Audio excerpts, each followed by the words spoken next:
10-minute stories. The invitation. They bumped into one another by the swinging doors of the little Soho restaurant, and, recoiling sharply, each made a half-hearted pretense of lifting his hat. It was French manners, of course, inside. Then, discovering that they were English and not strangers, they exclaimed, "Sorry!" and laughed.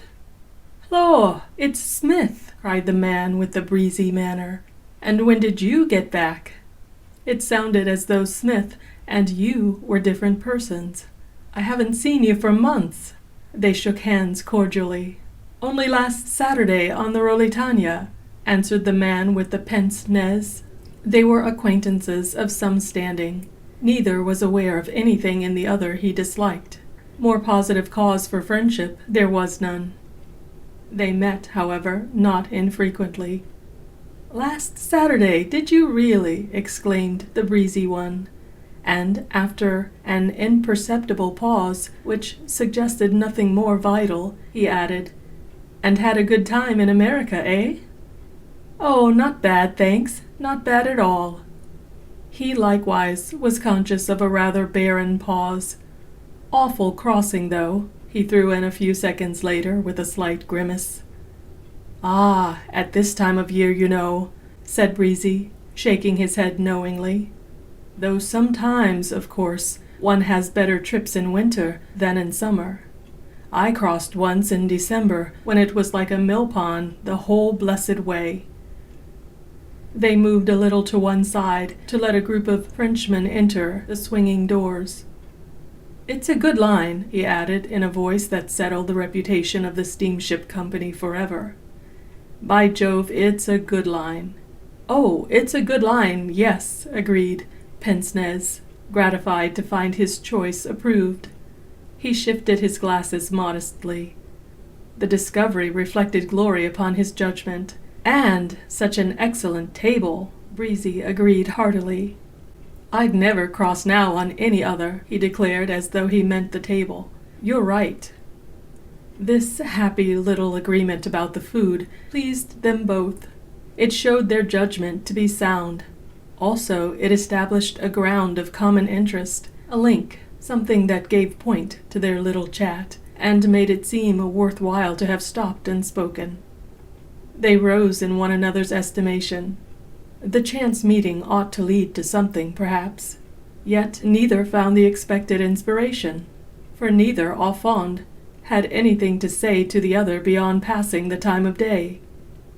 "Well," said Pince-Nez, lingeringly, but very pleasantly, making a movement towards the doors, "I suppose I must be going in. You've had lunch, of course?" "Thanks. Yes, I have," Breezy replied with a certain air of disappointment, as though the question had been an invitation. He moved a few steps backwards, down the pavement. "But, now you're back," he added more cheerfully, "we must try and see something of one another." "By all means. Do let's," said Pince-Nez. His manner somehow suggested that he, too, expected an invitation, perhaps. He hesitated a moment, as though about to add something, but in the end said nothing. "We must lunch together one day," observed Breezy, with his jolly smile. He glanced up at the restaurant. "By all means, let's," agreed the other again, with one foot on the steps. "Any day you like. Next week, perhaps. You let me know." He nodded cordially and half turned to enter. "Let me see. Where are you staying?" called Breezy, by way of afterthought. "Oh, I'm at the X," mentioning an obscure hostel in the WC district. "Of course. Yes, I remember. That's where you stopped before, isn't it? Up in Bloomsbury somewhere. Rooms ain't up to much, but the cooking's quite decent." "Good. Then we'll lunch one day soon. What sort of time, by the by, suits you?" The breezy one, for some obscure reason, looked vigorously at his watch. "Oh, any time, 1 o'clock onwards, sort of thing, I suppose," with an air of "just let me know and I'll be there." "Same here, yes," agreed the other, with slightly less enthusiasm. "That's capital, then. from pince-nez. He paused a moment, not finding precisely the suitable farewell phrase. Then, to his own undoing, he added carelessly, "There are one or two things, I should like to tell you about." "And luncheon is the best time," Breezy suggested at once, "for busy men like us. You might bespeak a table, in fact." He jerked his head towards the restaurant. The two acquaintances, one on the pavement, the other on the steps, stood and stared at each other. The onus of invitation had somehow shifted insensibly from Breezy to pince-nez. The next remark would be vital. Neither thought it worthwhile to incur the slight expense of a luncheon that involved an hour in each other's company. Yet it was nothing stronger than a dread of possible boredom that dictated the hesitancy. "Not a bad idea," agreed pince-nez vaguely. "But I doubt if they'll keep a table after 1 o'clock, you know." "Never mind, then. You're on the telephone, I suppose, aren't you?" called Breezy down the pavement, still moving slowly backwards. "Yes, you'll find it under the name of the hotel," replied the other, putting his head back round the doorpost in the act of going in. "My number's not in the book," Breezy cried back, "but it's 0417 Westminster. Then you'll ring me one day?" "That'll be very jolly indeed. Don't forget the number." This shifting of telephonic responsibility, he felt, was a master stroke. "Right-o, I'll remember. So long then, for the present," pince-nez answered more faintly, disappearing into the restaurant. "Decent fellow, that. I shall go to lunch if he asks me," was the only thought in the mind of each. It lasted for perhaps half a minute, and then oblivion. 10 days later, they ran across one another again about luncheon time in Piccadilly, nodded, smiled, hesitated a second too long, and turned back to shake hands. "How's everything?" asked the breezy one with gusto. "First rate, thanks. And how are you?" "Jolly weather, isn't it?" Breezy said, looking about him generally. "This sunshine, by Jove!"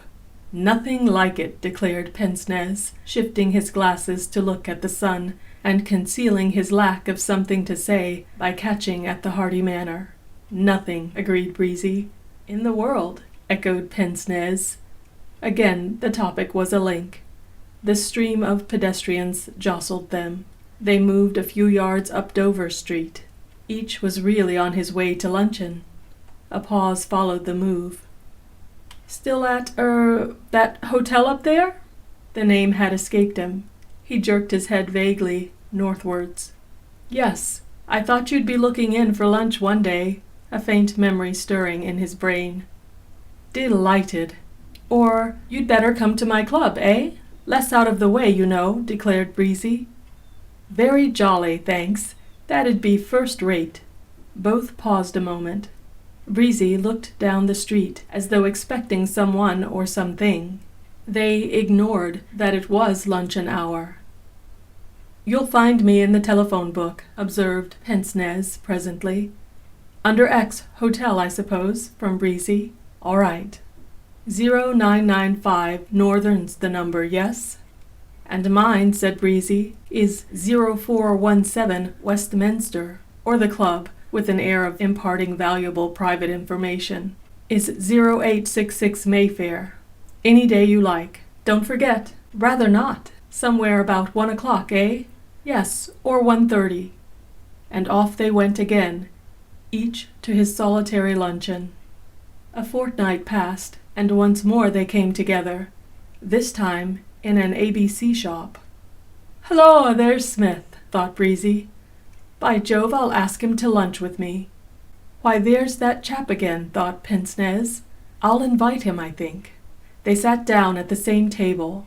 "But this is capital," exclaimed both. "You must lunch with me, of course." And they laughed pleasantly. They talked of food and weather. They compared Soho with the ABC. Each offered light excuses for being found in the latter.